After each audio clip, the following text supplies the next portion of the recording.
ეს 5 ნაბიჯი დაგეხმარებათ ემოციების რეგულაციასა და სიტუაციის ცხადად აღქმაში. ნაბიჯი პირველი. შეჩერდით და ყურადღების ფოკუსი გადაიტანეთ თქვენში. თუ ეს გერთულებათ 1-2 წუთით დაიტყაპუნეთ ხელები გადაჯვარედინებულად. ნაბიჯი 2. კითხეთ თავს, რას გრძნობს სხეულში ახლა. გვაქვს 2 ძირითადი ტიპის რეაქცია: ჰიპერაღგზნება, იგივე დაძაბულობა სხეულში და ჰიპოაღგზნება, იგივე სტუპორის და გახევების შეგრძნება. შემდეგი, მესამე ნაბიჯისას თუ სხეულში დაძაბულობა აღმოაჩინეთ, კიდევ მეტად ჭიმავთ და ძაბავთ კუნთებს.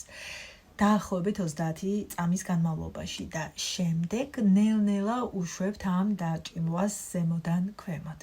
ჰიპოაღგზნების დროს კი ვიწყებთ ქანაობის მაგვარ მოძრაობას წინ და უკან. ნაბიჯი 4. გაუზიარეთ გრძნობები ვინმეს და თუ ასეთი ადამიანი არ ყავთ, ვიღებთ ფურცელს და მესამე პირიდან აღწერთ სიტუაციას და რასაც გრძნობთ იმას, როგორც ნეიტრალური დამკვირვებელი. თუ თქვენი სიტუაცია მოითხოვს გარკვეულ ადეკვატურ გადაწყვეტილებას და მოქმედებას, ამ 4 ნაბიჯის შემდეგ თქვენ გექნებათ მეტად ცხადი ხედვა და შეძლებთ ობიექტურად შეაფასოთ სიტუაცია. სცადეთ.